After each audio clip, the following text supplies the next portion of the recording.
Bienvenidos y bienvenidas a Pedrera. Contamos hoy aquí con miembros de parlamentarios, diputados, alcaldes y alcaldesas y miembros sobre todo de sindicatos y de las diversas plataformas que han ido surgiendo, sobre todo en esta zona, después del corte famoso que se produjo en octubre del 18 entre Osuna y Pedrera, y que poco a poco hemos ido sumando esfuerzos con un objetivo común que es un ferrocarril público y social, las mejoras de nuestras líneas, de la conexión entre nuestros pueblos y entre nuestras capitales. Para nosotros, como pedrereños, y para mí como alcalde, y Mari Carmen y Pedro que me acompañan hoy, es un orgullo que esta reunión se celebre en Pedrera, porque yo creo que la plataforma ha conseguido una cosa fundamental, que es poner sobre la mesa un problema que poco a poco se iba deteriorando y que hoy está, yo creo que en la primera línea de las reivindicaciones. Sabéis que hemos celebrado multitud de reuniones, unas a más niveles y otros a menos. Hemos estado incluso la semana pasada, yo creo que con el más alto nivel del Ministerio de Fomento, y hemos empezado a dar pasos. Tenemos un objetivo clarísimo sin el cual creo que lo demás todavía se está empañando, que es la reanudación del servicio entre Osuna y Pedrera en ese tramo que se cortó. Y detrás de ese, por reivindicaciones concretas que habrá que unir en esta plataforma. Yo os tengo que dejar durante un rato porque tengo otro compromiso que ya tenía anterior y después pues será un placer acompañaros en esta mañana productiva de trabajo que seguro que sacaremos conclusiones importantes para seguir trabajando. Muchísimas gracias y os dejo con el trabajo.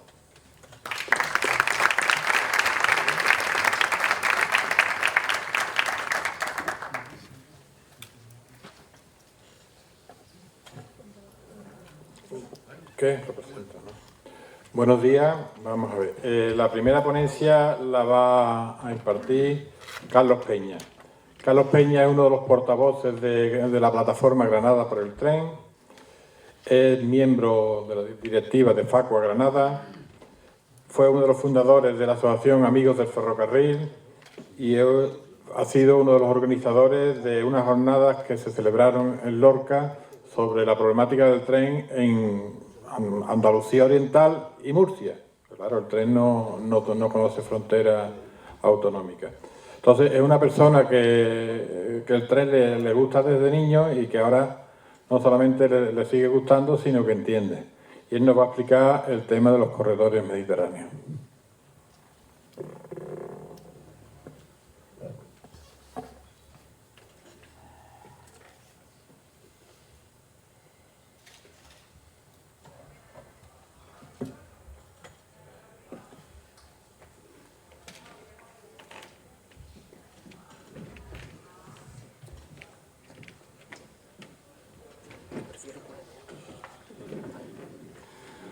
Hola, buenos días. Muchísimas gracias por la invitación. Y bueno, voy a presentaros más o menos lo que sería el tema de los corredores transfronterizos en Andalucía, lo que sería la propuesta de la Red Básica Europea. Son conceptos un poco, a lo mejor que nos vienen un poco de lejos con la problemática de los servicios ferroviarios, que lo que queremos es que circulen los trenes, como que esto parece que pilla más lejos, pero sin duda esto es una de las cuestiones que nos toca más de cerca. Y os voy a explicar un poco por qué. También, para hacer esta presentación, me he basado bastante en los argumentos o la referencia que utiliza José Luis Ordóñez, que es el portavoz de la Coordinadora Estatal por un Ferrocarril Público, Social y Sostenible. A nivel de la plataforma o de la Coordinadora Estatal, tenemos un reto.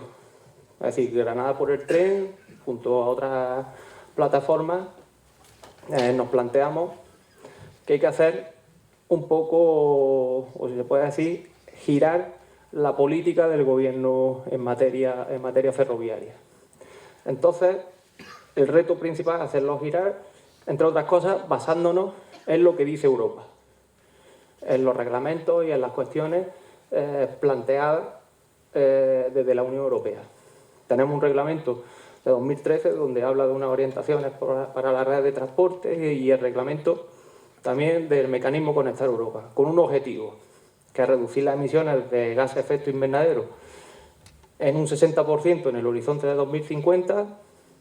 Tenemos por otro lado que dice el Tribunal de Cuentas Europeo en su informe de 2018 cómo se consideran los servicios de alta velocidad, que serían líneas a partir de 250 km por hora, o incluso las líneas expresamente concebidas que tienen velocidad para 200 km por hora. Tenemos también unos reglamentos relacionados con la gobernanza de energía y clima, con la finalidad de cumplir estos objetivos específicos de la Unión Europea para 2030, y un plan español integrado de energía y clima 2018, la estrategia española para el transporte. Entonces, con todos estos reglamentos o propuestas de intenciones, nosotros tenemos que plantear una propuesta razonada de lo que debería ser el ferrocarril en esta próxima década, con un horizonte en el año 2030. ¿Qué tenemos en Andalucía? Tenemos dos corredores que van a vertebrar prácticamente toda España y que parten de Andalucía, corredor mediterráneo y corredor atlántico. Desde 2011 se plantearon los trazados de lo que sería el corredor mediterráneo y el corredor atlántico, pero esto ha sufrido modificaciones. En 2013, con este reglamento anterior, hubo una modificación y posiblemente pueda haber una modificación final o una previsión final en 2023, a 31 de diciembre de 2023, porque se hará una revisión de ese plan del mecanismo Conectar Europa. Entonces ya el propio corredor atlántico ha sufrido una modificación que ha incluido tanto a Algeciras como a Cádiz y Huelva.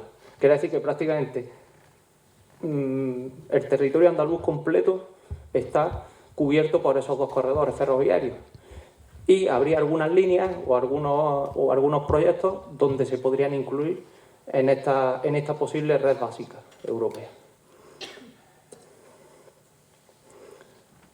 ¿Qué fechas han manejado? Pues el 2023 la Comisión Europea está obligada a efectuar una evaluación de la red básica antes del 31 de diciembre de 2023 en su artículo 38, y hay una oportunidad de redefinir la red básica ferroviaria transeuropea y por tanto la española. Las plataformas por el tren adheridas a esta coordinadora deberíamos consensuar una propuesta de modelo o de nuevo modelo ferroviario para España e influir para que se traslade para su aprobación a la Comisión Europea, de acuerdo con estos reglamentos. Entonces estamos en 2020, tenemos 3 años prácticamente para plantear una propuesta común al Gobierno de España.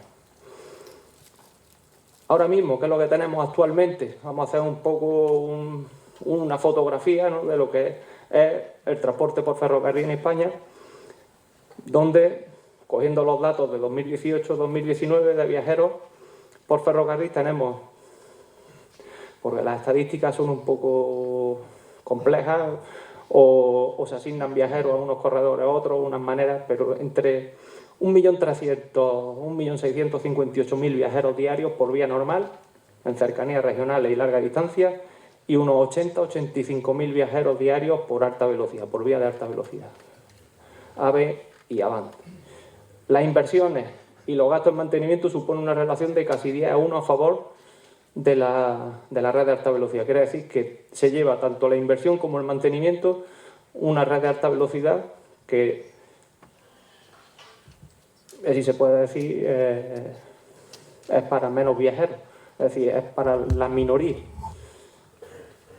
El informe especial del Tribunal de Cuentas, que ya he hecho referencia antes, venía hablando que desde el año 2000 se han invertido 23.700 millones de euros en infraestructuras de alta velocidad y no se ha conseguido realmente el objetivo de hacer una conectividad completa a nivel europeo. Entonces está en juego incluso la rentabilidad de muchos corredores e incluso la sostenibilidad de algunas inversiones por falta de eficacia, por el poco valor añadido que generan o porque el número de pasajeros pues simplemente no es el suficiente o no es el óptimo porque no se han hecho ni los estudios de demanda adecuados, ni se han hecho los estudios de viabilidad técnica y económica correspondientes. Aquí tenemos una paradoja un poco, ¿no? Lo que sería el tren sostenible contra la ineficiencia del AVE. Sería dentro del sistema multimodal de transporte el ferrocarril el que tiene mayor ventaja en cuanto al poco consumo energético que tiene por la propia tecnología, el rozamiento que hace la rueda con el carril y todas estas cosas. Pero en el caso del AVE o de la alta velocidad ocurre que a partir de una determinada velocidad la resistencia del aire haría que se densifique tantísimo que para vencer esa resistencia el consumo energético se dispara. Eso sería pasando de los 220, 230 kilómetros por hora, ¿no? Ahí en esa gráfica no sé si se ve, pero lo que sería el consumo de la alta velocidad se ve que tiene un consumo por kilómetro de unos 13 y pico kilovatios. Muy en consonancia con lo que sería un metro, que se hace ahí una comparativa, pero el metro con una tecnología de sistema regenerativo de la frenada podría bajar bastante esto. Es decir, que a partir de determinada velocidad, la alta velocidad no es tan sostenible, se puede decir. Hay que procurar mantener un óptimo de velocidad en el que eso va a terminar influyendo también en cómo se hacen las inversiones, también en la propia infraestructura. ¿Cuáles serían las características fundamentales y básicas de nuestra propuesta de red básica europea en el horizonte 2020-2030?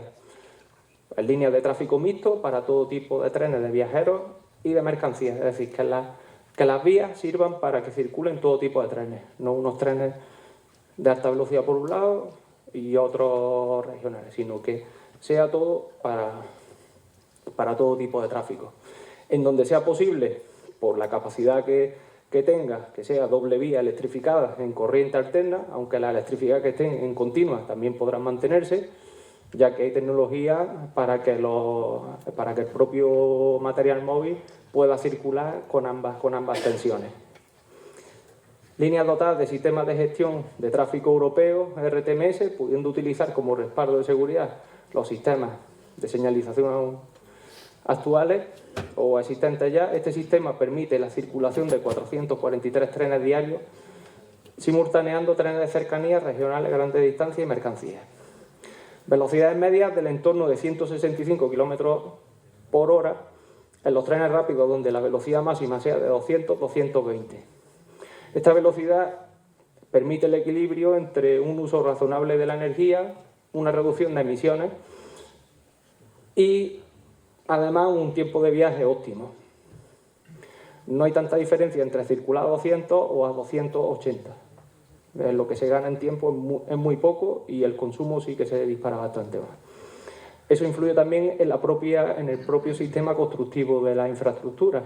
El preparar líneas para 300 km por hora de velocidad máxima dispara los costes de mantenimiento y los costes de construcción respecto a una línea para 200 km por hora, en el que los costes se multiplican del orden de por 7 o por 8.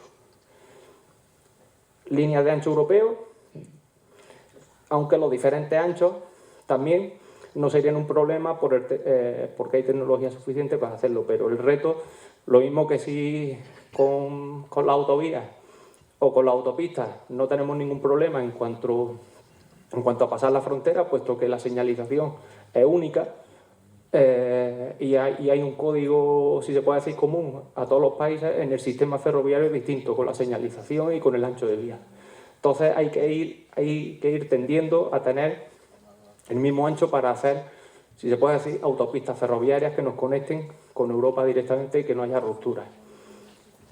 Estaciones en el mundo rural, porque la red o las líneas de la red básica no pueden prestarse únicamente servicios a las grandes aglomeraciones, sino que hay que ofrecer servicios también a las poblaciones situadas en los territorios por donde las infraestructuras pasan.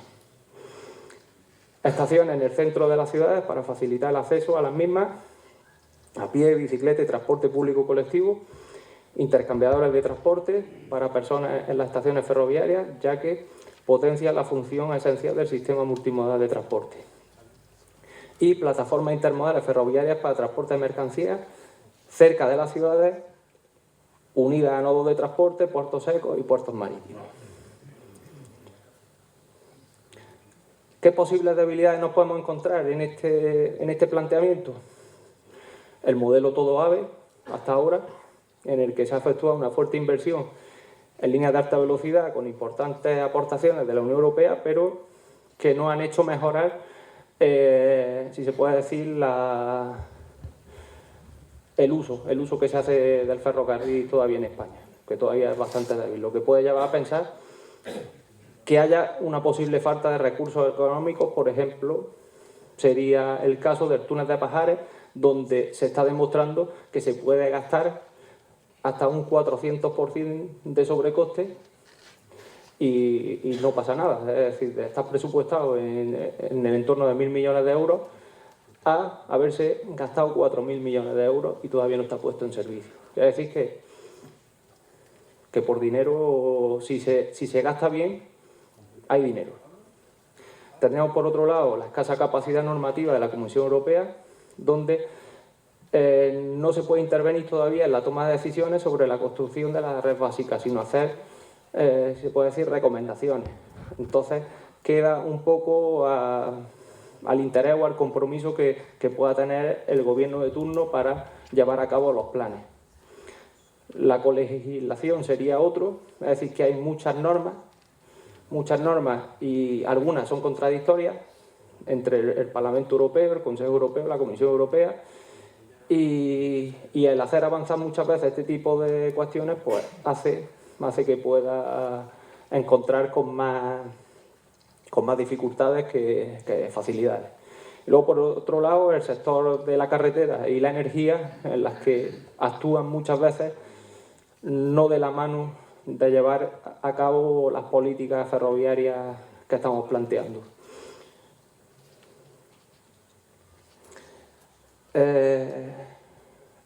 Sería muy importante que a partir de ahora empezáramos a pensar en las redes transeuropeas de transporte para Andalucía y empezáramos a pensar en esos corredores.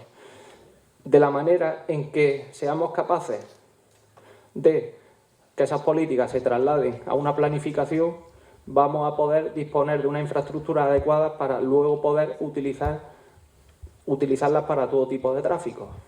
Es lo que estamos pensando todos, la cercanía, los medias distancias y los trenes de larga distancia también. Entonces, podemos llevar una propuesta de tren público, social y sostenible compatible con las políticas europeas. Disponemos de 2 ejes diseñados, el Mediterráneo y el Atlántico, que dan cobertura a la casi totalidad del territorio andaluz. Las propuestas que canalicemos a través de las plataformas y que vayan en consonancia con dicha estrategia podrán acceder a la financiación europea para su realización, que se está hablando del entorno de 1,5 billones de euros, ¿vale? Hemos de convencer al Gobierno de España basándonos en la política ferroviaria de la Unión Europea, sin engañarnos, y la solución está en la movilización social, que la estamos haciendo, en las jornadas estas que hacemos también para reflexionar sobre el asunto y tener los objetivos muy claros, ser flexibles en la estrategia, ser coherentes y ser perseverantes. Y poco más que decir. Muchísimas gracias.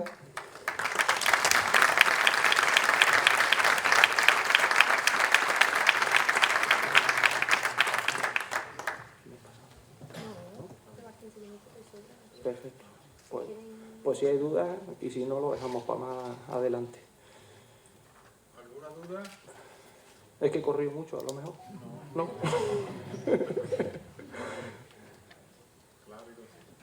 Pasamos al Vale. siguiente. Buenas. Pues pasamos a la siguiente ponencia, que la van a componer Javier Castillo y Juan Pérez Unquiles. Nos van a hablar sobre la aproximación del Pacto Andaluz al Pacto Andaluz por el ferrocarril.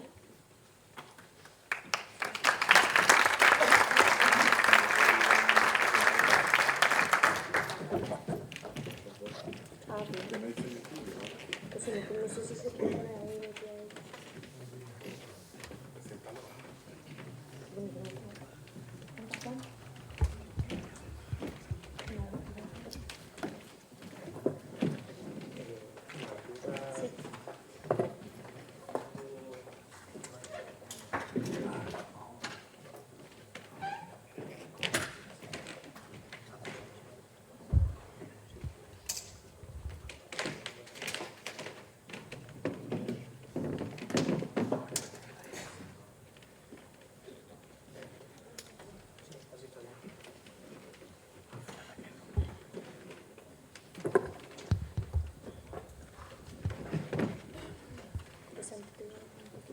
Vale. Yo creo que la mayoría ya me conocéis, pero bueno, yo soy Javi del Castillo, Ayllón, vengo de la plataforma de origen nuestra es Cercanía Guadalcanal y llevamos trabajando con Petra unos meses. No estamos desde el principio, pero ya nos hemos incorporado desde unos meses. Entonces, el Pacto Andaluz por el Ferrocarril realmente es un objetivo de Petra, ¿no? Desde el principio. Ahora mismo, ¿en qué se cristaliza eso? Ahora mismo es un documento de trabajo. El último documento pactado que tenemos es el que se redactó en la Asamblea del 17 de septiembre y, claro, a partir de ahí la presencia de plataformas en Petra se ha multiplicado casi por 3, creo. Yo no sé las que eran al principio exactamente, pero ayer estuve contando y plataformas hay ya 27.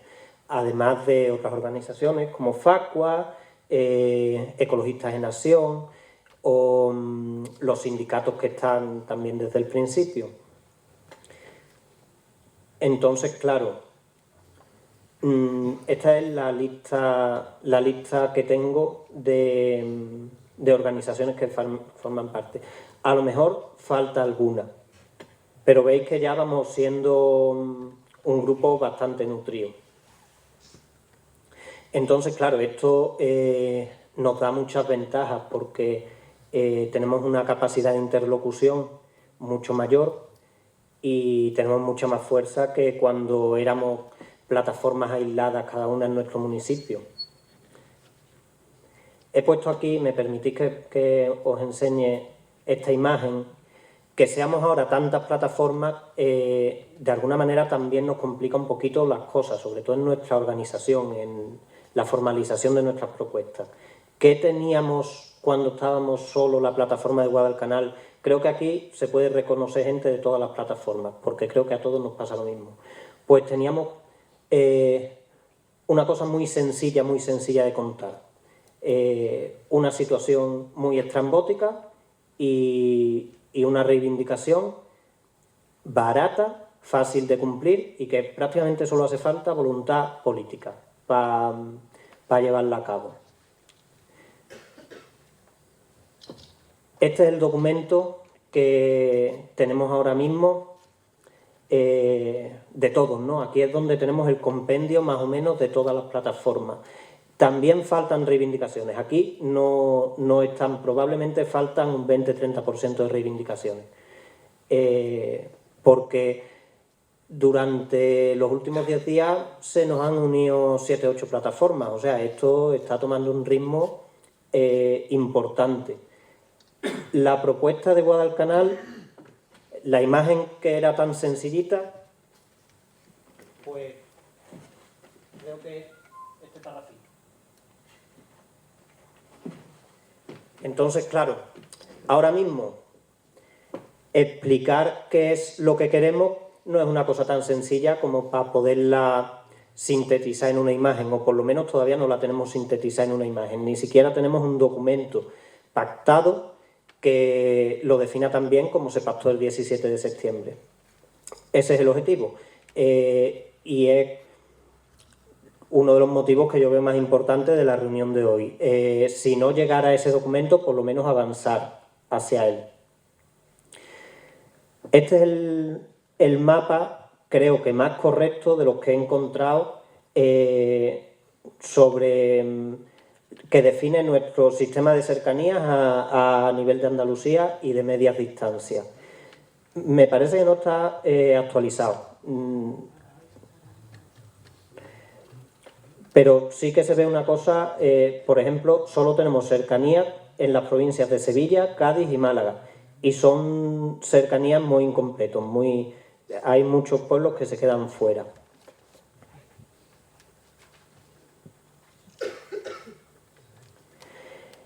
Y este plano, que lo he encontrado, es del Instituto de Estadística y Cartografía de Andalucía, es mucho más completo.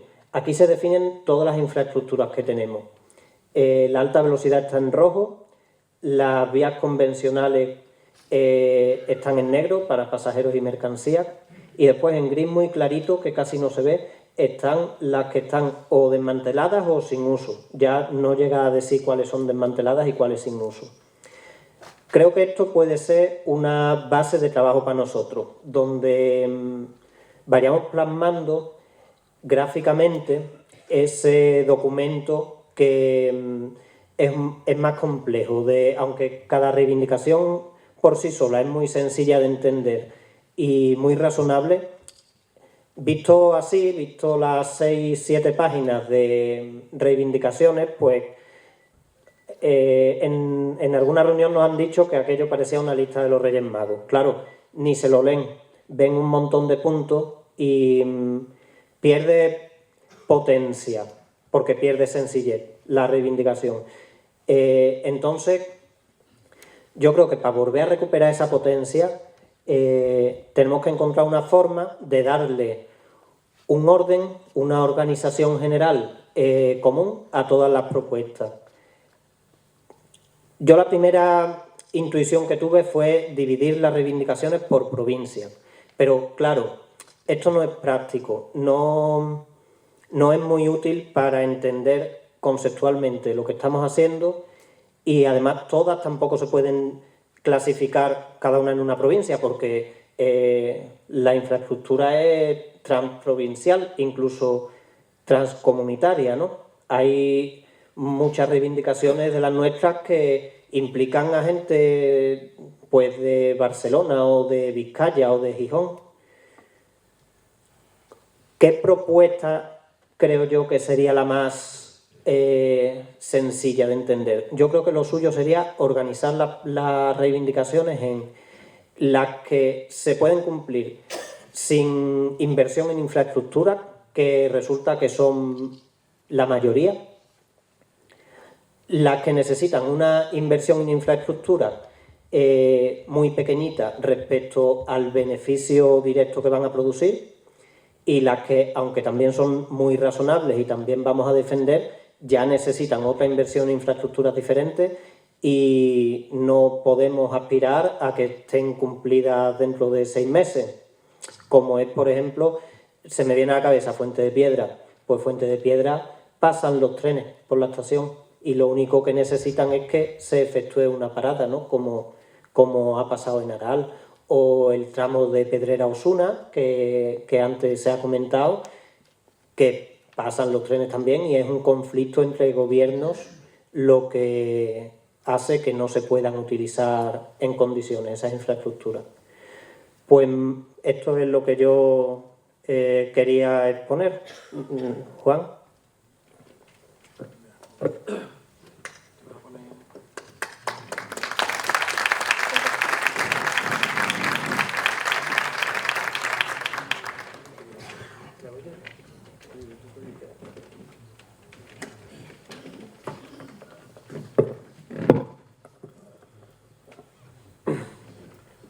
Yo creo que lo importante, para que tengamos una idea de qué ha pasado desde el 17 de septiembre hasta ahora, es un poco lo que Javi ha explicado de la cantidad de plataformas que hemos unido. No solamente hemos unido plataformas, sino que además hemos sido capaces de ser interlocutores de todas las fuerzas políticas de Andalucía y de España, y que nos han escuchado con atención. El paso que tenemos que dar, creo que en parte lo hemos conseguido ya, es que se pase de una política en la que solamente se hablaba de la alta velocidad a una política en la que se tiene que hablar del ferrocarril convencional, del ferrocarril tradicional. ¿Y por qué? Porque son políticas consensuadas en Europa, que todo el mundo está de acuerdo, con lo cual son relativamente fáciles de ejecutar. Es decir, el corredor mediterráneo y el corredor atlántico, que tienen parte de su recorrido por Andalucía, se tienen que concretar. Problemas que tendrían que estar para el 2023, y si no hay en los presupuestos generales del Estado inversiones importantes para adaptar el corredor mediterráneo, la Almería-Granada y la Bobadilla-Algeciras, no tendremos corredor mediterráneo para el 2023. ¿Qué le estamos diciendo a todas las fuerzas políticas? Que o hay, por parte de los 61 parlamentarios andaluces, una posición común de que para el 2023 esos dos corredores funcionan en Andalucía, o nos quedamos en fuera de juego. Por tanto, el que haya los trabajos necesarios y la financiación adecuada para que esos dos corredores estén en el 2023 no es una política de parte, es una política andaluza que hay que intentar compartir entre todas las fuerzas políticas, sociales, sindicales y económicas. Desde Andalucía tenemos un antecedente, que es que en el debate del Estado de la Comunidad del 2016, una de las pocas cosas que votaron Podemos, PP y PSOE fue el Pacto Andaluz por el Ferrocarril. Hay un antecedente en el Parlamento de Andalucía. Hay otro antecedente de este último periodo, que es que el Gobierno andaluz ha dicho que está de acuerdo en ese Pacto Andaluz por el Ferrocarril y que lo debe liderar el Gobierno central. A mí me parece que eso es un avance, porque hasta ahora ningún gobierno hablaba del ferrocarril convencional. Se ha hablado. Alguna gente ha dicho, sí, pero eso es sencillo porque es pedírselo todo al Gobierno central. Pero en el Pacto Andaluz por el Ferrocarril tenemos que conseguir ver cómo funcionan las cercanías en Cataluña, cómo funcionan en la Comunidad Valenciana, cuáles son los acuerdos que tiene Renfe con Extremadura y con Aragón, y cuáles de esas cosas debemos estudiar para que funcionen también en Andalucía. En el siguiente sentido, nosotros necesitamos que a todas las capitales de provincia de Andalucía lleguen trenes entre las 8 menos cuarto y las 8 menos 10. ¿Por qué? Porque esos trenes serían seguro un éxito, sean de cercanía o sean de medias distancias. ¿Por qué? Porque si se llega a la capital con un cuarto de hora o con 10 minutos, tú puedes ir a trabajar, tú puedes ir a la universidad, tú puedes ir al hospital o tú puedes ir a lo que necesites ir. Y se necesita que sobre las 3 y cuarto ese tren vuelva a los pueblos para haber podido aprovechar toda la mañana en la ciudad. Pero no solamente con la ciudad, porque también puede ir al pueblo de al lado o al del otro. La conexión no puede ser solo y exclusivamente con la ciudad, sino que se tienen que vertebrar los pueblos y se tienen que vertebrar las comarcas. Por tanto, eso es necesario e imprescindible. Y estamos diciendo también una cosa, que en esta situación política de dos bloques, el que se pudiera llegar a un acuerdo entre el Gobierno de Andalucía y el Gobierno de España, aunque fuera solo y exclusivamente en el tema ferroviario, eso significa que podríamos intentar que la política ferroviaria andaluza, gobierne quien gobierne en Madrid o en Sevilla, sea la misma. ¿Por qué? Porque hemos llegado a un acuerdo que supone cuál es el diseño ferroviario que tenemos en cercanías, en medias distancias, en largas distancias. La alta velocidad la damos por terminada y sobre todo lo que interesa, los corredores mediterráneos y la red básica europea. Y en ese sentido, ¿qué es lo que planteamos un poco? Es que lo radial con Madrid está diseñado desde hace siglo y medio, todo tiene que pasar por Madrid, pero nosotros decimos que tan importante como eso es la conexión de Andalucía por Oriente con Murcia, la Comunidad Valenciana, Cataluña y Europa. De hecho, el eje mediterráneo empieza en Algeciras y termina en la frontera entre Hungría y Ucrania, que atraviesa toda Europa, y el eje atlántico empieza en Algeciras también y termina, por un lado, en las ciudades más potentes del centro de Europa, en París y en Holanda. Es decir, que por un lado se vertebra el Atlántico y las ciudades más importantes del centro de Europa, y por otra parte el Mediterráneo y el sur y el este de Europa. ¿Eso qué significa? Eso significa la posibilidad de que viajeros y mercancías viajen a través de toda Europa y a través de toda Andalucía. Y partimos de una cosa que es fundamental, que tenemos el puerto más importante de España y que hay puertos competidores. Sí, tenemos el corredor mediterráneo que sale de Algeciras y por tanto el tramo este que estamos diciendo, Bobadilla-Algeciras en perfecto uso, eso funcionará. Perdón. El segundo elemento que decimos es que si tenemos también el eje atlántico central, eso significa que Algeciras, por Madrid, por Córdoba, por Linares Baeza, lo conectamos con la parte oeste de Francia. Pero también hay que meter en la red básica una cosa que a nosotros nos parece fundamental. El tramo entre Guadix, Baza, Almanzora y Lorca le evitaría 100 kilómetros al corredor mediterráneo actualmente diseñado. Eliminaría pendientes, las que hay de Almería hasta Guadix, y además no hace que pasen por Almería los trenes de mercancía de 750 metros que no tengan como destino Almería, perdona,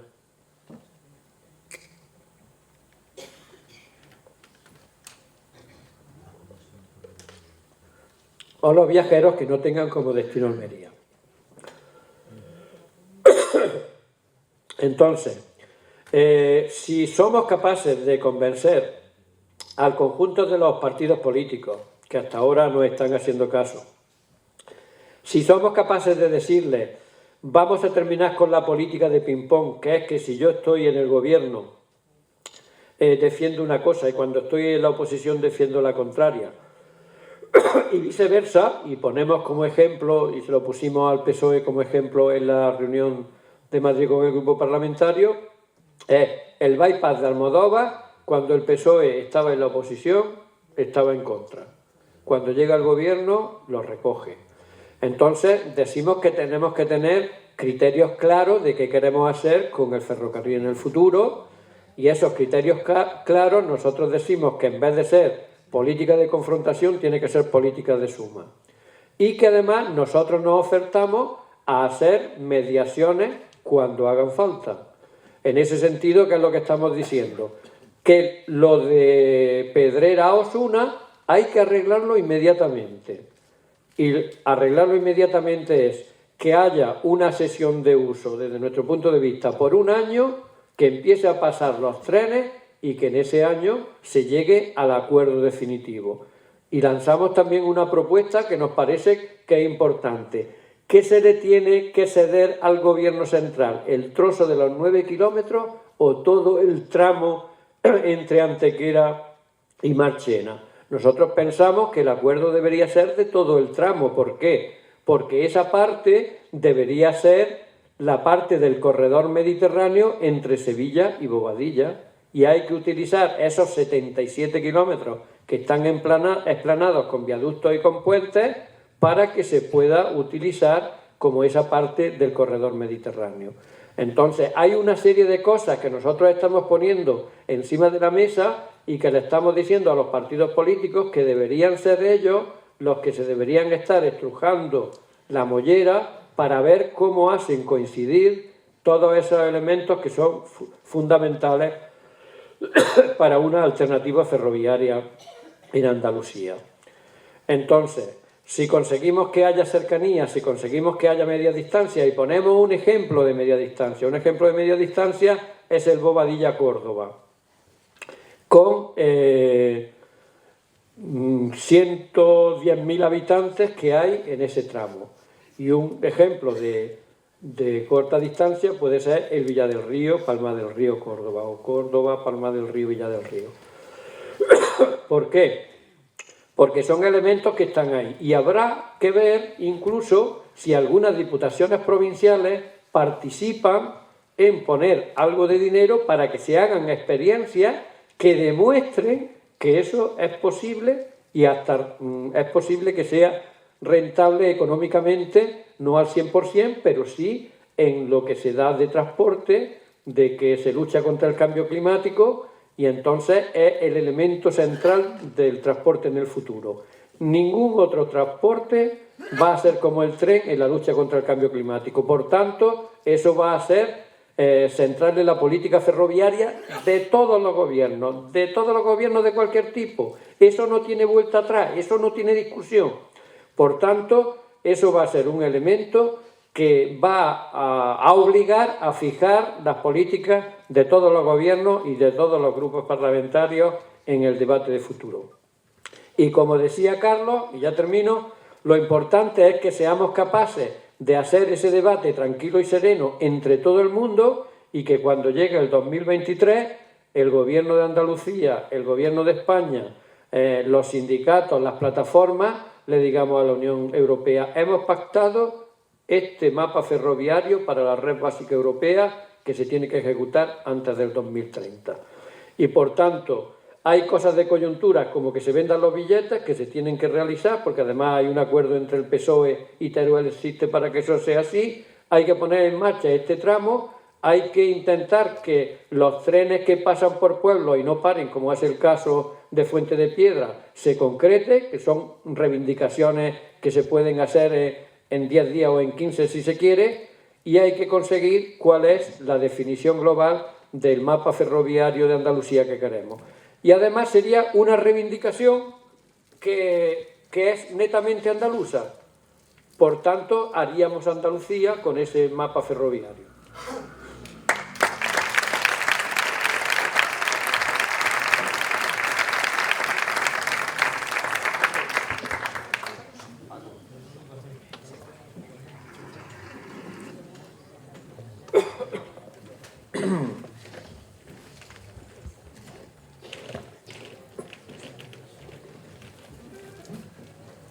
Bueno, voy a presentarme, que antes no lo hice. Soy Manolo Gavira, soy portavoz de la plataforma por un tren de primera de Marchena y bueno, estamos aquí en cuando se formó la plataforma, pues fuimos uno de las primeras plataformas que se adhirió. Ya teníamos montada aquí otra aquí en este tramo, desde Pedrera hasta Aral, y bueno, aquí estamos peleando por lo mismo.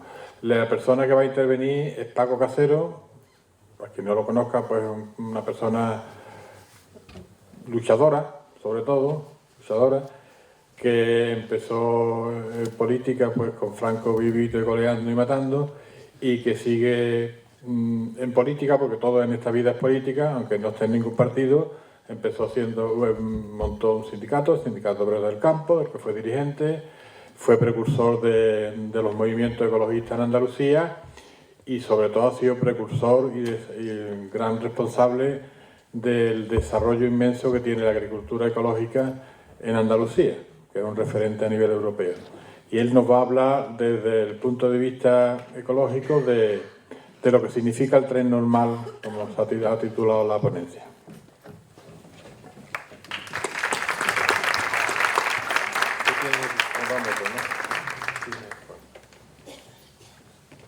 Bueno, buenos días y agradecer la invitación y sobre todo agradecer y reconocer el gran trabajo que venía haciendo.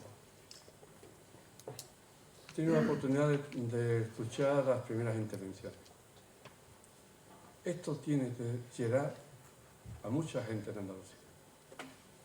Desconocemos estos planteamientos. Estamos obsesionados con la modernidad entendida en el más sentido.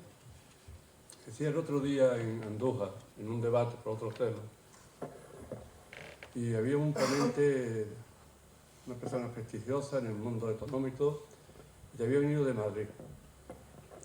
Y decía, vengo de Madrid en el AVE. Dice, no somos conscientes que todos los ciudadanos y ciudadanas de este país estamos parando a una minoría de personas que usamos el AVE. La verdad fue muy gráfico su exposición. Se han planteado distintas cuestiones que de verdad es sorprendente. Cuando hablaba Juan al final del trayecto de Osuna a Pedrera, que lleve tanto tiempo sin resolverse un tema tan simple, ¿A qué nivel estamos? Y es igual quien tenga razón o no tenga razón. El problema es que no se resuelve. Y me parece muy importante el planteamiento de buscar mediadores, porque no hay nada peor que reunirse con una parte y te dice una cosa, reunirse con otra parte y te dice lo contrario. Pero al final, uno por otro, el problema no se resuelve. Entonces, que podamos encontrar mecanismos para juntarlos y de ser mediadores para que ese tema se resuelva lo antes posible. Fíjate lo absurdo en el tema de la movilidad. Ayer entraba en Sevilla desde Huelva sobre las 3 o 3 y media de mediodía. Había una cola de salida de Sevilla, pero impresionante. No sé cuántos kilómetros podía haber. Eso parece que es muchos días durante todo el año. Calculamos, porque fuimos viendo, cada 10 coches, 9 iba una sola persona. Una sola persona, ¿eh? ¿Cuánto supone eso de coste a todos niveles? Si hemos desarrollado a una parte del río, a otra parte del río, todo lo que es a Jarafe, con una densidad de población tremenda. Pero no hemos resuelto, porque la gente de Jarafe trabaja en Sevilla y duermen en el Jarafe. Entonces es un tránsito, por las mañanas bajan, por el mediodía y por la tarde suben. Realmente, con esa densidad de población, solamente hay en metro te llega hasta Mairena, Jarafe y todo el resto no hay conexión. El tema mismo de autobuses son, decía muy bien Juan, el tema de llegar antes de las 8 de la mañana es fundamental para poder facilitar todo eso, pero también hay una cuestión que tenemos que empezar también a añadir. ¿Por qué tenemos que ir a Sevilla, a Granada, a Córdoba, para resolver cualquier tema burocrático? Si por qué no se potencia las comarcas, que no tiene realmente sentido.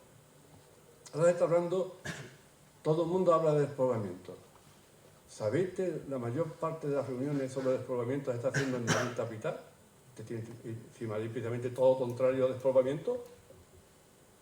Todo contrario. Es precisamente lo que tenemos que combatir, que en Madrid empiece a ceder y no empiece ese movimiento continuo de concentrar y llevarse todo.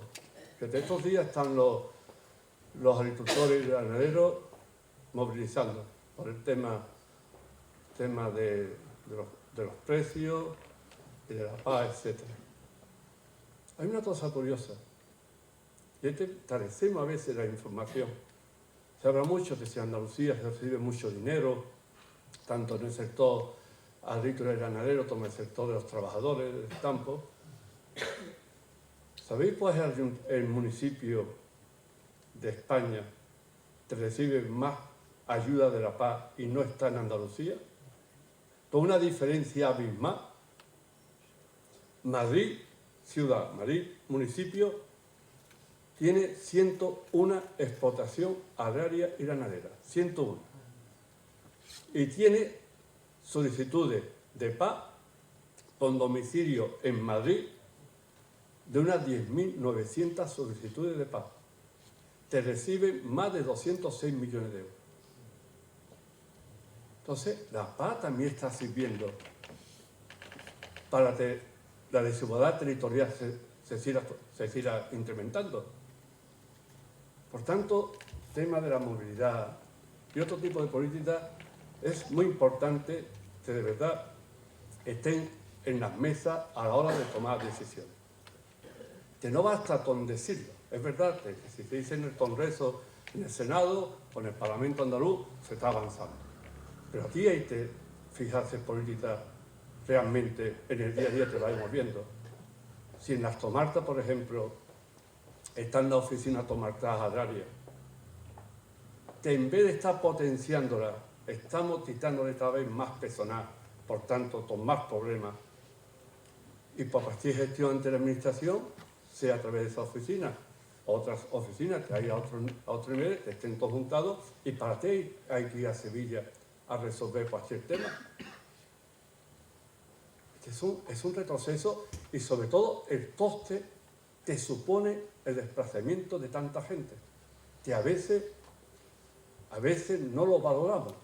Ayer estuve por la mañana en lo de Doñana, 50 aniversario de Doñana, y la verdad fue paradójico y se lo dije a las personas de Pototodo, de verdad que está en otro mundo. Ayer estuvo presente el rey. Bueno, pues resulta que a las personas que estaban apuntadas al congreso nos exigieron estar a partir de las 9:30 de la mañana. La acreditación, que iba a haber mucha gente, etc. Tuvimos que entrar, empezó a las 12 menos cuarto. Un teatro, el Teatro Salvador Tábora, digo esto para que nos demos cuenta a veces cómo funcionamos, de estos absurdos. Bastante grandes, no sé si podían caber allá 500, 700 personas, muy grandes. Cuando empezamos a entrar, tenían reservado la mayor parte del teatro para cierta gente. Y el resto teníamos que sentarnos en el resto del sitio. Y digo, bueno, ¿y por qué? No, porque resultado, para que nos veamos realmente absurdo. Cuando el rey terminó, la mayor parte del teatro se quedó vacío. ¿Cuánto nos cuesta todo eso? Desplazamiento de mucha gente que en vez de estar trabajando, tiene que ir allá, no sé para qué, porque ni siquiera van a participar en el congreso, ni van a opinar, ni nada de eso.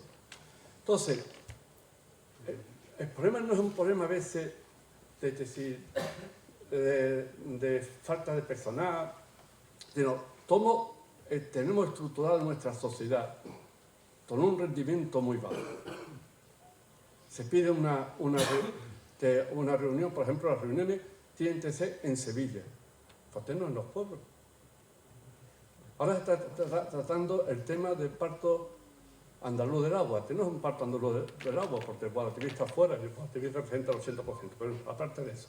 Las reuniones, las 3 reuniones que se han programado, primera, una en Málaga de la Capital, otra en Córdoba y otra en Sevilla. Si no dijimos que el 80%, en torno al 80%, el agua, el destino es el mundo agrario y ganadero, ¿por qué tienen que irse a Sevilla? Entonces, el tema de la movilidad también tiene mucho que hacer esto. Estamos haciendo para que la gente vaya a las ciudades. No como una cuestión que ha planteado Juan, de la conexión entre los pueblos. Es decir, evitar, claro que un estudiante que está en la universidad en Sevilla, está en Málaga, tendrá que ir. Pero no tenemos que ir por todo. Y nos han fomentado que tenemos que ir por todo. Entonces, ¿por qué nos fomentamos precisamente que realmente en la comarca, en torno a nuestros pueblos, tenemos las respuestas a las cosas que estamos necesitando? Esto es un campo de batalla importantísimo y es poner en valor lo rural. Y nosotros lo decimos en el debate que estamos teniendo cada vez más. Por poner Sevilla es la ciudad más importante en habitantes de Andalucía. Sevilla es una ciudad demandante. Las cosas fundamentales que necesita Sevilla no las produce, no produce energía, la energía viene del mundo rural. No produce agua, el agua viene del mundo rural. No produce alimentos, el alimento viene del mundo rural, así podríamos estar hablando. Y por qué Sevilla tiene un nivel de vida, desde el punto de vista de renta, mucho mayor que los pueblos. ¿De verdad hay compensaciones de las ciudades, de lo urbano, al mundo rural? ¿No lo hay? La Sierra Norte de Sevilla o Sierra Morena de Sevilla es el pulmón de esta provincia. Año tras año, pérdida de población. Eso que, incrementando la ciudadanía en Sevilla, con esos barrios tal vez más marginales, con tensiones sociales, etcétera, etcétera, eso es la solución de qué. Y hablamos entonces del tema del cambio climático. cambio climático es la suma de actuaciones que no son correctas. Y una de ellas es el tema de la movilidad. La movilidad te hace que realmente se acelere todo el proceso. Y ahí tenemos todos los datos, se supone, todo el tema del tráfico desde el punto de vista de contribución a esa situación de emergencia climática. En este sentido, ¿cuánto tiempo tengo? Sí, todavía te quedan 10 minutos. Vale. En ese sentido, un grupo de personas venimos intentando trabajar para ir aportando cómo poder crear una opinión pública lo suficientemente concienciada para que la clase política se vean forzada a tomar decisiones y a fijar realmente prioridades. Y hay experiencia, muchísima experiencia te demuestra que eso es posible. El tema mismo del consumo. Nosotros de verdad a la hora de ir a consumir estamos favoreciendo consumir los productos más cercanos. No. ¿Cuánto supondría eso de vida hacia el mundo rural? De ponerlo en valor. El gobierno andaluz, la Junta de Andalucía, se gasta entre 4 y 6 mil millones todos los años en alimentos, sean los hospitales, sean los centros educativos, etc. ¿Cuánto se destina precisamente a potenciar la adquisición de esos productos de las empresas cercanas precisamente a donde se consumen? ¿Cuánto significaría eso de puestos de trabajo y por tanto de potenciar nuestro tejido industrial? Aquí tenemos 2 o 3 parlamentarios. Una cosa curiosa. Hace 10 días la noticia del Parlamento andaluz, de nuestra presidenta del Parlamento, ponía que ya hay aceite andaluz en el restaurante, la cafetería del Parlamento. La tierra del aceite. No sé cuántas veces se lo hemos planteado a los anteriores presidentes y a la señora presidenta actual, a los parlamentarios. El aceite que se consumía en el Parlamento andaluz no era de Andalucía. Y se daba como una noticia. Esa parte, pues todos somos culpables. Es decir, el gran problema es ese, que sucedan cosas de esas y no seamos capaces de resolver cuestiones tan simples, que por lógica, pero ahorita nos vamos hacia a la Sierra Norte de Sevilla, que es un sitio encantador, y podemos encontrar restaurantes que estén sirviendo cordero de Nueva Zelanda y el cordero nuestro está tirado por los suelos. Esas son las cosas que tenemos. Entonces, en el día a día de nuestras actuaciones tenemos que encontrar respuestas. Y hay un grupo de personas de distintas procedencias, desde el mundo empresarial, universidades, mundo del trabajo, mundo de la cultura, etc., hemos puesto en marcha lo que llamamos Parlamento Climático Andaluz, que es que ante la situación y los informes, ya aquí cuestionar lo del tema del cambio climático, cuestionarlo es de tonto, de verdad.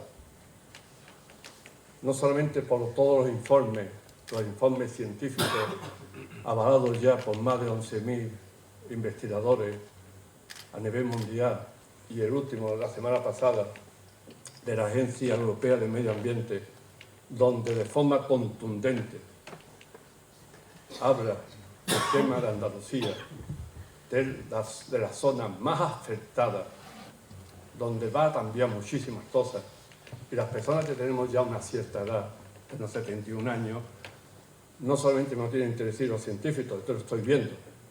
Soy de Marchena, y en Marchena, cuando éramos niños, teníamos una cosa que realmente se ha ido perdiendo de marcha pasada, no tiene nada que ver. Y con 71 años he visto ya la evolución de forma muy negativa, pero súper negativa. Entonces, cuestionar eso no tiene pie de cabeza. Entonces, ante eso, decidimos, bueno, ¿y por qué nosotros no debatimos todas las cuestiones que tienen que ver o que pueden incidir en frenar o mitigar ese proceso de cambio climático y aportamos? Y decidimos, por cada vez que hay un pleno en el Parlamento andaluz, que está a 15 días, esta sesión empezó el pasado 5 de febrero y termina hacia finales de junio. ¿Por qué no nos vamos a las puertas del Parlamento y debatimos? Y vamos a debatir cada día un tema.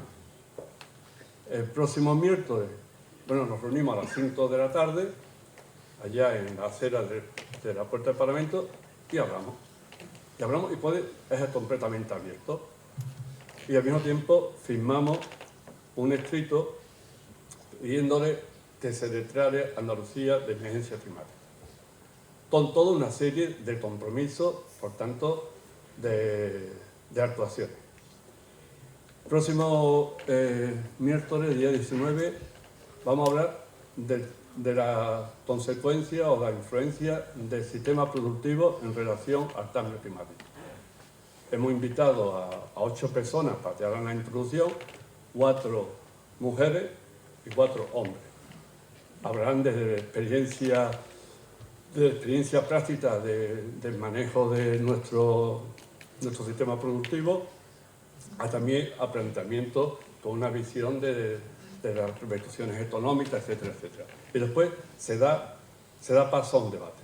De ahí se sacan conclusiones que cada 15 días lo iremos elevando tanto al Parlamento andaluz como a la presidencia del Gobierno andaluz, con aportaciones. Uno de los días de las sesiones vamos a tratar el tema de la movilidad. Y nos gustaría que la plataforma tenga su sitio, que pueda exponer realmente los planteamientos que yo he venido escuchando esta mañana y que ya anteriormente también he oído o he leído, y que ahí exponga. Y que todos esos planteamientos los podamos realmente elevar. Nuestra intención es aportar en eso. Y así iremos. ¿Por qué la emergencia climática? Realmente sorprendente es que Andalucía no se haya declarado. Se ha declarado en el Parlamento Europeo, el Consejo, la Comisión Europea tiene ya un plan bastante de un paso importante, no es todo lo que deseamos, pero un paso importante. Hay ayuntamientos. Ayer el jueves pasado estuve con el alcalde de Valencia, en el Ayuntamiento de Valencia, y tienen de verdad un programa bastante ambicioso. El Gobierno Central ya ha marcado unas líneas de actuaciones de 100 líneas, con una prioritaria en el próximo mes. Y Andalucía no hay forma. A mí me gustó las declaraciones del presidente Juanma Moreno cuando la conferencia de Madrid, la de Chile, que no se pudo celebrar en Chile, dijo que hay que actuar, que la situación es realmente preocupante, habló de su familia, de sus hijos, generaciones futuras, me parece importante, pero tenemos que ser coherentes. Y no nos pueden decir, no, si Madrid ya lo ha hecho, nosotros somos españoles, pero también somos europeos, y también de esto. Pero sí, el otro día, cuando fue al grupo de trabajo de las regiones europeas, dijo que el 20 de mayo va a reunir aquí para hacer una declaración. No perdamos tiempo. Esto no es un problema de uno y de otro, es un problema de todos y de todas. Y todos tenemos que dar respuesta. Entonces, eso es lo que realmente estamos haciendo. Y para terminar, de verdad, la plataforma es muy necesaria. Estáis haciendo un gran trabajo, me merece máximo respeto y consideración.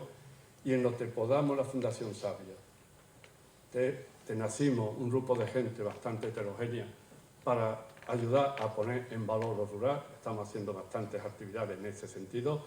Lo que podamos hacer, apoyar y pertenecer a la plataforma, contar con nosotros. Y ya está, no hay más tiempo.